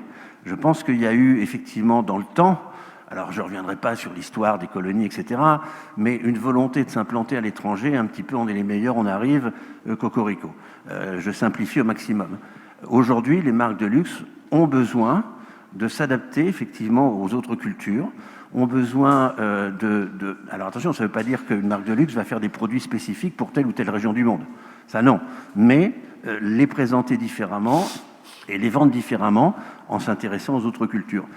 L'histoire du pot de Reynaud, c'est un bel exemple. Hein. Donc, alors après, moi je pense que quand on parle de la France, c'est culture, luxe, art, philosophie, langue, tous ces mots sont extrêmement valorisés par les populations étrangères qui sont devenues les clients du luxe et qui effectivement demandent aux marques de savoir s'adapter toujours aux autres cultures, ce qui n'a pas toujours été fait effectivement, ou pas bien fait, de s'adapter et je dirais d'être conscient que c'est quand même une grande partie du business français. Aujourd'hui, le chiffre d'affaires du luxe est plus important que le chiffre d'affaires de l'aéronautique française. C'est quand même pas neutre. Donc il faut aussi voir cela sur le plan purement, je dirais, alors c'est peut-être, l'argent c'est pas sale, hein, mais c'est vrai que c'est des millions d'emplois en France et dans le monde, c'est vrai que c'est aussi un regard sur la France, et je pense que culturellement parlant, c'est très important. Je ne sais pas si j'ai répondu à votre question. Oui, monsieur. Oui, moi je voulais vous poser deux questions. Une, le luxe, certes, mais on le vend en anglais pour l'essentiel, nous les Français. Donc il y a un problème du rapport à la langue. C'est sans doute pas seulement dans le domaine du luxe, mais peut-être est-ce particulièrement frappant. Alors évidemment, vous parliez d'une adaptation aux différents pays. Oui, il y a une adaptation. Les boutiques de luxe à Paris, par exemple, il y a, je sais pas, chez Hermès, rue du Faubourg Saint-Honoré, il y a beaucoup plus de vendeuses japonaises ou chinoises que de vendeuses françaises, et c'est sans doute logique. Non, là je suis pas forcément d'accord justement avec cette politique, pas avec vous, hein, mais avec la politique de dire il faut qu'on ait uniquement dans nos boutiques à Paris des gens d'origine des pays à qui on va vendre. Ça, je suis pas, et je pense pas que ça aide forcément. Mais vous êtes d'accord sur l'idée que c'est souvent en anglais qu'on vend le luxe dans le monde, le luxe français? Absolument, l'anglais est devenu une langue incontournable, effectivement, sur le plan du business mondial. Maintenant, je pense qu'il y a un certain nombre de vocabulaires qu'on doit protéger, effectivement, par rapport à ce secteur du luxe, qui est, bien sûr, il n'y a pas que la France qui a donné ses origines, mais c'est quand même la France qui, en grande partie, est à l'origine des marques. C'est vrai, moi je pense par exemple que quand il y a des campagnes publicitaires de certaines grandes marques, Cartier, Chanel et autres, bah, il serait intéressant de les faire quand même en français. Voilà, c'est un exemple. Ah non, mais vous avez totalement raison. Je pense qu'il faut qu'on soit prudent aussi sur ce sujet, dans la mesure où justement, il ne faut pas qu'on perde de l'ADN et de l'origine de nos marques. Je suis complètement d'accord. Et je vais vous poser une autre question très rapide, si vous permettez. Est-ce que... Alors, vous avez parlé du développement du e-commerce. Ouais, ouais. Il n'y a pas quelque chose là qui est problématique par rapport au luxe traditionnel? On est d'accord, mais est-ce qu'on va acheter sur ordinateur une robe Dior ou un Alors ça dépend des pays. Ça dépend des pays. Par exemple, Alibaba en Chine vend régulièrement des Maserati, des Ferrari, des pièces de joaillerie. Alors, mais tout dépend de l'approche culturelle, si vous voulez. Maintenant, effectivement, je suis d'accord avec vous, ça doit rester petit. C'est-à-dire que pour moi, aujourd'hui, le e-commerce, il a progressé, mais je ne pense pas qu'il ira au-delà. Le e-commerce, il concerne surtout quoi? Les parfums, voilà, des choses très facilement accessibles, si vous voulez. Mais à partir du moment où nous, dans nos bonnes cultures européennes, on veut s'offrir, par exemple, un bijou ou une jolie montre ou quelque chose comme ça, on va effectivement à la boutique. Et je pense que la haute couture, difficile. Ou la haute couture, c'est très difficile. Mais c'est en train de changer, puisque justement, quand j'évoquais tout à l'heure que, avec ce qui s'est passé, la Covid, les clients chinois n'étaient plus à Paris, en fait, on se rend compte qu'ils ont quand même envie, et donc il y a un développement de boutiques actuellement en Chine, local, hein, effectivement, où nécessairement, il va falloir que nos marques bien françaises s'adaptent aussi, localement parlant, à la culture, qui n'est pas du tout... alors si, il y a une culture de copiage, c'est-à-dire que, comme dans tous les pays, on a envie de porter un sac comme ça parce que le voisin le porte. Mais il n'y a pas que ça. Il y a aussi, je pense aujourd'hui, une population asiatique qui apprend très vite et qui ne tombe plus dans le panneau, entre autres, des faux produits. Hein, ça va très très vite. Moi, j'ai juste une question un peu plus personnelle. Vous avez parlé du luxe pas cher pour Cartier. Vous avez une adresse? Non, parce que... tant qu'à faire. Écoutez, on ira ensemble, chère madame. On ira ensemble. Alors oui, le luxe pas cher, écoutez, chez Cartier... Une Ferrari, j'aimerais bien une Ferrari. Si bon, alors on ira ensemble je sais que c'est bientôt Noël, mais c'est aussi bientôt Vous parliez de Maserati il y a un instant. Oui, si vous voulez. Bon. Mais en tout cas, non, pour répondre à madame, vous pouvez vous acheter une bague 3 anneaux à 800 €. C'est cher et pas cher. Oui. Bon, voilà, alors, évidemment. Ah oui, non, mais alors là, tout de suite, vous avez des exigences. Alors, rouge pour ma part. Rouge, la Maserati? Oui. Ou la Ferrari? Oui. Je vais tenter une transition entre les deux sujets en répondant quand même aux deux questions qui ont été posées.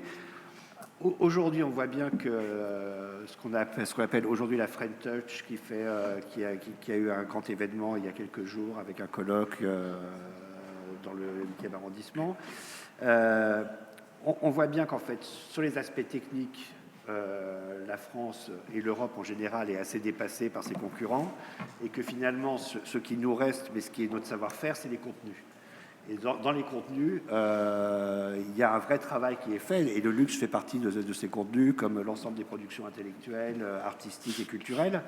Et c'est là-dessus qu'aujourd'hui, en effet, ce qu'on appelle la French Touch se bat pour développer finalement dans des capsules qui ne sont pas produites par nous, des contenus qui, eux, soient produits par nous. Et sur le domaine de la langue, j'aimerais quand même dire une chose, c'est que la langue, ce n'est pas qu'un outil de communication. Et c'est là où je fais une transition périlleuse avec l'intervention de Bernard. C'est aussi un outil de conception, de réflexion. Et en fait, ce n'est pas parce qu'on ne parle plus en français à l'étranger que le fait que cette langue existe ne nous permette pas de continuer de produire et de concevoir de manière totalement originale dans notre pays, parce que je crois vraiment qu'on pense différemment en anglais, en français, en allemand, et que la survie de la langue française et le travail qu'on fait sur la langue française, ce n'est pas simplement un travail de communication, c'est aussi un travail de pensée que réalise merveilleusement Bernard Franco au CCFS, dont il va nous parler maintenant. Merci, Monsieur le Président. Nous autres civilisations, nous savons aujourd'hui que nous sommes mortels. Cette phrase trop souvent citée de Valéry, tirée de La crise de l'esprit, date de 1919 et a été écrite au lendemain de la Première Guerre mondiale, l'année même où les cours de civilisation française ont vu le jour. On l'a souvent lu comme une prise de conscience d'une finitude, du caractère fragile, voire précaire de toute civilisation. Valéry compare l'Europe déchirée par la guerre à Élam, Ninive ou Babylone, civilisation entièrement disparue dont il ne reste que des noms. Pascal Déturins propose néanmoins une lecture moins pessimiste. Il affirme que cette parole liminaire n'est pas, comme on l'a souvent considéré, une parole ultime. C'est au contraire une parole liminaire qui force à l'existence et au langage. Selon une telle interprétation, la phrase de Valéry ne serait pas une parole de fin de cycle, mais de renouveau. C'est dans cet esprit qu'ont été créés les cours de civilisation française de la Sorbonne, avec l'idée de recréer l'harmonie entre les peuples par les échanges internationaux d'étudiants. Il y avait là un idéal humaniste consistant à considérer que la paix naissait de l'échange des savoirs et dans la formation de citoyens du monde, pour reprendre la notion de Platon relayée par Kant. Dans le même contexte et avec le même projet a été créée la Cité internationale universitaire de Paris, dont a parlé Romuald ce matin, en 1921, accueillant des étudiants de tous les pays dans des maisons qui leur sont dédiées. Plus récemment, en 1990, c'est selon le même idéal encore qu'ont été créés les collèges universitaires français de Moscou et de Saint-Pétersbourg, immédiatement après l'effondrement de l'Union soviétique, avec l'idée de restaurer les relations entre les peuples par l'échange du savoir universitaire. Ces structures, partagées entre le ministère français de l'Europe et des Affaires étrangères, les deux universités russes que sont la MGU et l'Université d'État de Saint-Pétersbourg, et les universités françaises que sont l'Université de Paris 8, l'Université d'Aix-Marseille et Sorbonne Université, conduisent à la sélection d'étudiants destinés à venir étudier en France. Cet idéal d'une formation cosmopolite, dont les cours de civilisation française de la Sorbonne sont porteurs, aura traversé le XXe siècle. On le retrouve encore au début du XXIe siècle avec la création en 2010 de l'Institut franco-chinois de l'Université de Zhenmin en Chine, à Suzhou, qui associe des formations de l'Université Paul Valéry de Montpellier, de Sorbonne Université et de la Grande École de Commerce Kedge Business School. Là encore, la formation conduit les meilleurs candidats à rejoindre la seconde année du master dans les établissements français partenaires et la création de cette institution en 2010 correspond à un réchauffement des relations diplomatiques entre la France et la Chine. Pionniers dans cette conception politique de l'enseignement, dans le sens très large du mot politique, les cours de civilisation française de la Sorbonne ont donc peut-être tracé une voie. Ils se singularisent néanmoins par leur nom. Si l'idéal qu'ils véhiculent a traversé les âges, les connotations du mot « civilisation » se sont altérées depuis la naissance de l'institution, glissant d'un idéal humaniste à une teinte vaguement nationaliste. Dans la célèbre phrase de Valéry, l'attention est évidemment portée d'abord sur la notion de mortalité, ce qui estompe un trait pourtant plus frappant encore, l'identification du « nous » et de civilisation qui conduit à confondre la notion de civilisation avec l'humain. Valéry parle de civilisation à propos de l'Europe, dont les États viennent en 1919 de s'entre-déchirer. Le romantisme a peut-être été l'inventeur de l'idée d'Europe en y voyant l'espace géopolitique qui a résulté de l'effondrement de l'Empire romain, espace construit au fil du Moyen-Âge par les déplacements de populations qui ont assuré une homogénéité culturelle effacée depuis la Renaissance par l'émergence des États. De même, Stefan Zweig, qui observe en 1935 la montée des nationalismes, consacre une biographie à Érasme, traduite en français sous le titre « Érasme, grandeur et décadence d'une idée », et constate que le XVIe siècle a mis face à face deux idées opposées, celle qu'il représente par Érasme, d'une Europe unie par une civilisation commune, et celle représentée par Luther, qui a donné naissance à l'Europe des États et à leurs conflits. Peut-on alors parler de civilisation française? N'y a-t-il pas dans la coloration nationale quelque chose qui contredit l'aspiration à l'humanisme contenue dans le mot civilisation, dans son acception du début du XXe siècle? L'objet même des cours de civilisation française de la Sorbonne, entièrement tournés vers des étudiants de tous les pays, affirme le contraire. Au départ, pourtant, c'est surtout en direction des soldats américains, demeurés sur le sol français et désireux d'apprendre la langue pour entrer à l'université, que l'institution s'est tournée. Il en est resté un héritage.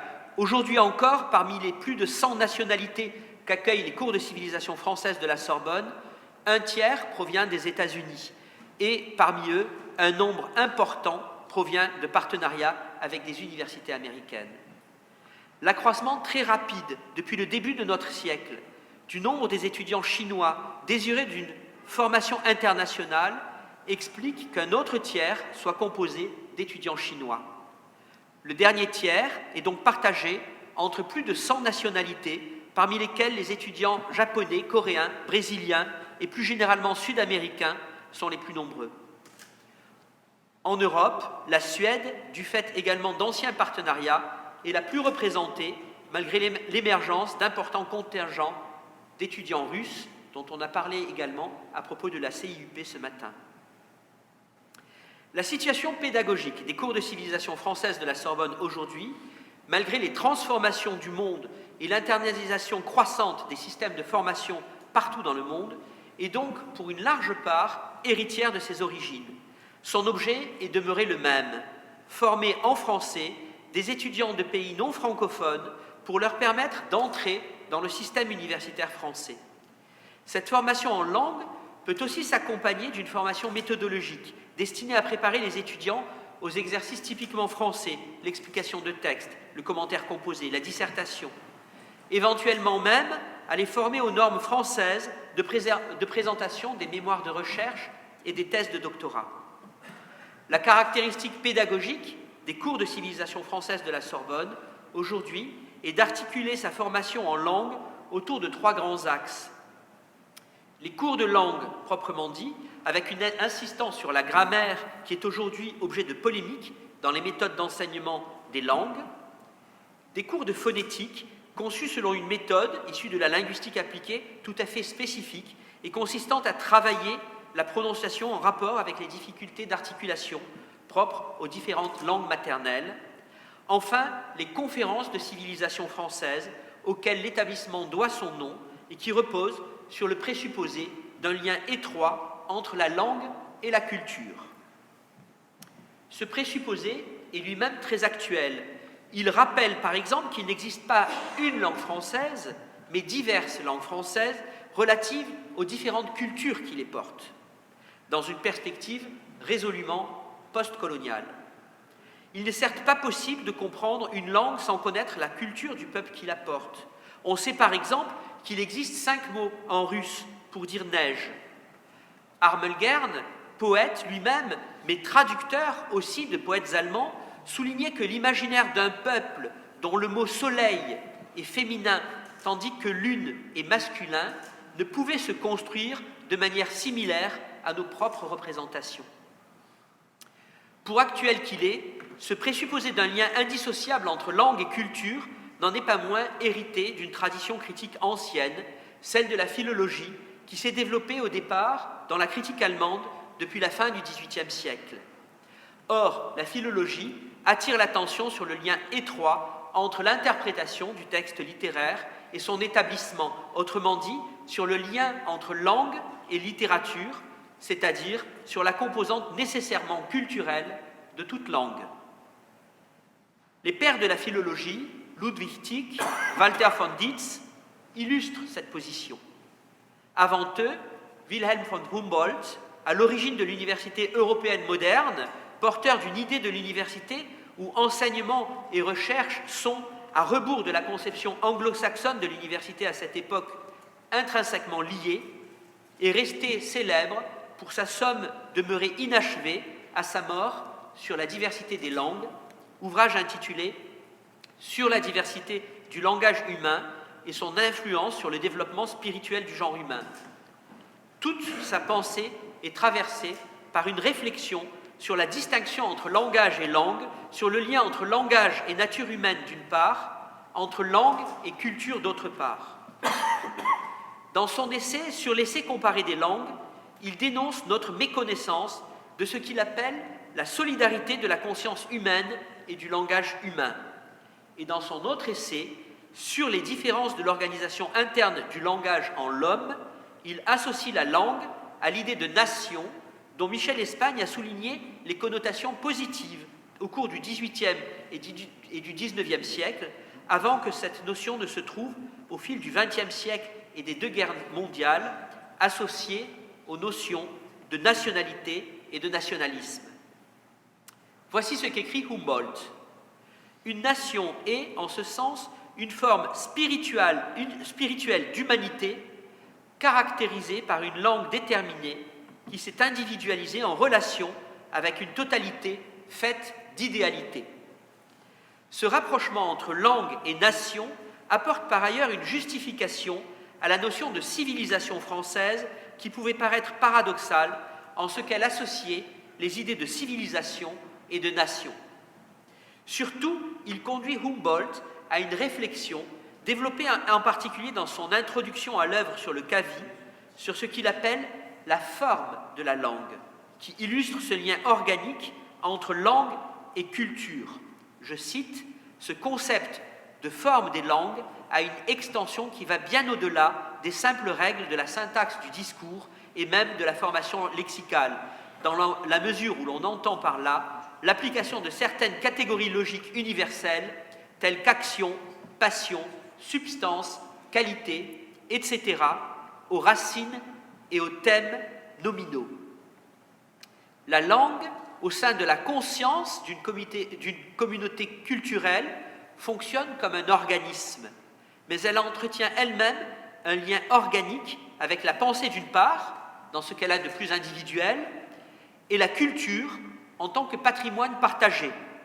C'est en ce sens que Georges Gusdorff, dans ses Fondements du savoir romantique, considère que la pensée romantique définit une organologie. Toute la pédagogie des cours de civilisation française de la Sorbonne repose sur ces fondements philosophiques, et c'est le sens des conférences de civilisation française inséparables de l'enseignement des structures de la langue. Car ce sont en définitive l'humain et sa nature, la conscience, qui se trouvent au cœur d'une telle formation. Pourtant, les conférences de civilisation française n'ont pas toujours été, dans la genèse de l'établissement, indissociables de l'enseignement de la langue. Elles lui sont antérieures, car elles ont précédé la création de l'établissement. Celui-ci a été porté dans la première partie de son histoire par la Société des Amis de l'Université de Paris, association sous le régime de la loi de 1901, association créée elle-même avant cette loi par un décret du 21 juin 1899, 3 ans après que le vice-recteur Louis Liard, qui a donné son nom à la salle prestigieuse où nous nous trouvons, eut recréé l'Université de Paris. Les cours de civilisation française, situés dans les locaux de la Sorbonne, mais relevant d'une association, étaient pensés comme une extension universitaire, expression qui a demeuré sur ses tampons jusqu'en 2019, et l'association, avant la création des cours de civilisation française, avait pour objet pratiquement exclusif l'organisation de cours de civilisation française destinés à des étudiants de tout pays, mais maîtrisant déjà parfaitement le français. L'enseignement de la culture française était donc, à ce stade du développement de l'institution, pensé indépendamment de celui de la langue. L'année 1919 et l'entrée dans le XXe siècle ont donc marqué une rupture. La vocation universitaire des cours de civilisation française de la Sorbonne était appuyée par une volonté politique forte. Depuis sa création en 1899, la Société des Amis de l'Université de Paris, ainsi que les structures qui ont suivi, ont été présidées par des personnalités prestigieuses. 2 anciens présidents de la République, Casimir Perier et Raymond Poincaré, un prix Nobel, Jean Cassin, 2 membres de l'Institut, Jean Roche et Jean Imbert. Enfin, 6 recteurs et un vice-chancelier des universités de Paris qui se sont succédés jusqu'à une époque très récente. Quant aux cours de civilisation française de la Sorbonne, qui en forment la substance, ils ont connu, dans leur direction, une étonnante stabilité. Henri Goy en a été le premier directeur durant 33 ans. Ses successeurs auront tous été des professeurs de la Sorbonne. Georges Matoret en a été le directeur de 1952 à 1978, Jacques Robichez de 1979 à 1988, et enfin Pierre Brunel, qui nous rejoindra cet après-midi, ancien vice-président de l'Université Paris-Sorbonne, ancien membre de l'Institut universitaire de France et membre actuellement de l'Académie des sciences morales et politiques, a assumé cette fonction de 1988 à 2017, avant ma propre nomination. Les cours de civilisation française de la Sorbonne ont néanmoins connu, plus récemment, d'importantes transformations. La Société des Amis des Universités de Paris, en 2009, est devenue Fondation Robert de Sorbon, fondation reconnue d'utilité publique. Et à la fin de 2020, l'activité des cours de civilisation française de la Sorbonne a été filialisée, ainsi séparée des activités d'utilité publique de la Fondation Robert de Sorbon, mais toujours associée à sa maison mère, dans un écosystème cohérent. La situation des locaux a elle aussi changé. Après son départ des locaux de la Sorbonne et le regroupement de ses activités dans les prestigieux bâtiments du boulevard Raspail, les cours de civilisation française de la Sorbonne ont, également à la fin de l'année 2020, quitté ce site et déménagé transitoirement dans un bâtiment rue de Saussure, dans le 17e arrondissement, avant de s'installer, cette fois pour le long terme, dans 2 hôtels particuliers formant un ensemble rue de Martignac, l'hôtel de Vaugué et l'hôtel de Luard. Une convergence frappante a ainsi marqué l'évolution de la structure juridique et l'installation matérielle des cours de civilisation française de la Sorbonne, de sorte que le centenaire, retardé de 2 ans, correspond à l'ouverture d'une page nouvelle de l'institution. L'image offerte par nos nouveaux locaux, que nous découvrirons ce soir lors de leur inauguration, est d'ailleurs forte de symboles. Le bâtiment de Martignac est historique, mais sa rénovation en fait un fleuron de la modernité. Savoir d'où nous venons pour comprendre qui nous sommes, l'objet de cette réflexion sur le parcours historique d'une institution comme les cours de civilisation française de la Sorbonne conduit à interroger sa raison d'être et sa fonction dans un système d'enseignement supérieur de plus en plus internationalisé. Il conduit également à penser la part profondément politique de tout enseignement et ramène notre institution, aujourd'hui profondément renouvelée, à l'idéal humaniste qui a présidé à sa création voici plus d'1 siècle. Aujourd'hui, comme voici 102 ans, les cours de civilisation française de la Sorbonne se veulent acteurs de la paix dans le monde. Je vous remercie.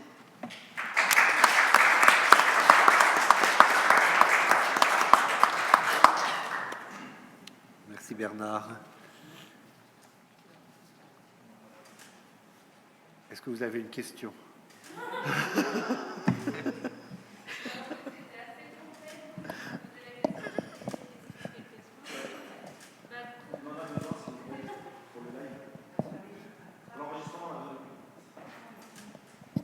Je disais que votre discours a été tellement complet que je me suis posé la question de la question à poser. Et j'ai trouvé ça... Oui. C'est une bonne question. Oui. Et je me suis retrouvée à me dire que non, en fait, parce que c'était complet. Trop complet. Il faut laisser un peu de suspense. Je vous ai laissé silencieuse, c'est dire. Merci beaucoup, en tout cas, c'est très intéressant. Merci à vous. J'ai peut-être une petite question à la frontière, bon, qui pourrait vous intéresser tous d'ailleurs. Vous avez parlé un petit peu de la place de la langue dans l'enseignement de la civilisation. Alors, messieurs de la Rivière aussi a parlé de quelques liens institutionnels entre les 2 institutions, la Sup de Luxe et les cours de civilisation aussi.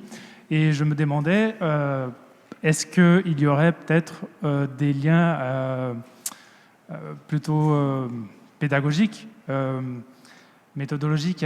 Quelle est la part, par exemple, de cette dimension de la civilisation française qui est le luxe aussi dans vos programmes, dans l'enseignement de la civilisation, par exemple? Oui, j'en ai dit quelques mots très rapidement. Hein. L'enseignement est divisé en 3 volets, en fait, du point de vue de l'organisation de la pédagogie dans les cours de civilisation française de la Sorbonne. Il y a un volet qui porte sur les structures de la langue, un volet qui porte sur la phonétique, l'articulation, la prononciation, et un volet qui est constitué de conférences de civilisation française. Alors, ce qui est frappant, c'est que, alors que les effectifs sont extrêmement limités dans les méthodes pédagogiques, dans l'enseignement du FLE en général, mais c'est une question qui sera abordée essentiellement demain, les effectifs sont donc extrêmement limités. L'enseignement de la civilisation française prend la forme de conférences, c'est-à-dire avec des effectifs plus ouverts, une salle de conférence qui n'est pas aussi petite, volontairement limitée que nos salles de cours, qui sont réduites à une quinzaine d'étudiants au maximum. C'est une conception différente de l'enseignement, dans une certaine mesure. Et nous sommes justement en train de réfléchir à élaborer des programmes d'enseignement où la civilisation française ne serait pas enseignée sous la forme de conférences, mais de séminaires. Nous avons déjà élaboré des ateliers. Un atelier qui s'appelait le café littéraire et qui a été interrompu par la crise sanitaire, puisque le but consistait à ne pas faire de cet enseignement un cours, mais un café. Et l'idée du professeur qui avait créé cet enseignement, ou cette activité, comme on voudra, cette activité pédagogique, son idée de départ provenait d'une image très connue, la Madeleine de Proust. Elle a commencé à rassembler des étudiants autour d'une table, à leur offrir un thé, leur offrir une madeleine et à évoquer Proust. Et à partir de là, elle a systématisé de semaine en semaine une page de littérature associée à une pâtisserie, associée à une boisson, que ce soit le café ou le thé. C'était une activité qui est aussi un enseignement de la civilisation française ou de la culture à travers la langue, ou de la langue à travers la culture. Cette relation est d'ailleurs double, c'est ce dont parlait Valérie tout à l'heure. On peut l'aborder dans un sens, mais aussi dans l'autre. On ne sait pas, en fait, qui est en amont et qui est en aval, et ça fonctionne vraiment dans les deux sens. Mais c'est une autre modalité, une modalité totalement différente d'un point de vue pédagogique de ce que sont les conférences. Et donc, nous réfléchissons à développer les ateliers. Alors là, la crise sanitaire nous freine pour le rétablissement d'ateliers de ce type-là, parce que la circulation de nourriture est impossible dans la situation sanitaire que nous connaissons. Mais nous pensons à des séminaires qui rassembleraient des effectifs plus limités d'étudiants, en particulier dans des sessions courtes. J'ai une question aussi, Bernard, merci beaucoup. Une question concernant vos enseignants ou vos étudiants. Est-ce qu'ils ont... parce que tu as fini, merci, en disant qu'on a besoin d'histoire. Mais est-ce que ces étudiants ou ces professeurs ont une demande en termes d'historicité? Est-ce qu'ils veulent savoir ce que c'est que cette institution, d'où elle vient, comment elle s'est construite? Est-ce qu'il y a une demande de ce point de vue-là? Ou est-ce que vous-même, vous leur proposez quelque chose? Non, je crois que les cours de civilisation française de la Sorbonne sont connus à travers le monde par leur histoire. Et nous en avons une preuve toute bête. Nous avons connu, il y a quelques années, une crise qui était liée au dysfonctionnement de notre site, si bien que nous ne pouvions plus communiquer de façon efficace par les moyens modernes de diffusion. Et c'est au fond l'héritage, l'histoire, la connaissance de notre institution par l'histoire qui a assuré la continuité de notre activité et qui fait que le nombre de nos étudiants n'a pas beaucoup baissé. Et je crois que ce que j'ai dit aussi sur nos partenariats anciens montre que c'est au fond, par exemple, la présence forte des Américains, la présence forte des Suédois dans nos cours montre que c'est effectivement l'histoire qui est le principal vecteur, aujourd'hui encore, de l'image que portent les cours des civilisations françaises de la Sorbonne. Et je crois qu'il est tout le monde connaît la Sorbonne, tout le monde sait l'origine de cette institution, et je crois que, au fond, les gens y sont beaucoup plus attachés qu'on ne le pense. J'avais un ami un petit peu pessimiste sur l'université française qui disait « La France n'aime pas ses universités, mais partout dans le monde, ailleurs qu'en France, on sait ce qu'est la Sorbonne. » Absolument. Et justement, j'espère qu'on pourra continuer à collaborer oui. ensemble sur ce rapport entre mémoire et histoire dans nos domaines qui sont fondamentaux. Ouais. Et que 2021 et 2022 soient un retour à 1919 et 1920, le moment de la création des cours de civilisation française de la Sorbonne et de l'EPPFE. Ouais. Juste pour compléter un petit peu, parce que moi j'ai la chance de travailler avec Valérie Speth sur toutes les archives, effectivement, qui sont conservées au rectorat. Puis on a quelques archives, nous notamment les archives personnelles d'Henri Goua. Et juste pour rebondir sur ce que tu disais tout à l'heure, moi j'ai été très saisie aussi de tout ce qui a été ce qu'Henri Goua appelait la propagande des cours de civilisation à leur lancement, donc qui était géré par Henri Goua, et de la force du nom. On a quelques coupures de presse qui montrent que Sorbonne et donc ce rapport effectivement à l'institution est extrêmement forte et est appuyé par une historicité très forte. Et des étudiants nous demandent notre lien, nous demandent, et c'est vrai que tout le travail qu'on va construire ensemble va ouvrir aussi une nouvelle page plus précise de notre mémoire commune. Merci beaucoup. Est-ce qu'il y a encore une question? Donc je vais clore cette première demi-journée en vous invitant à nous retrouver cet après-midi à 14h30 sur la 3e séance sous la présidence de Pierre Brunel. Et je vous souhaite un bon déjeuner et un bon jeûne pour ceux qui ne déjeuneraient pas.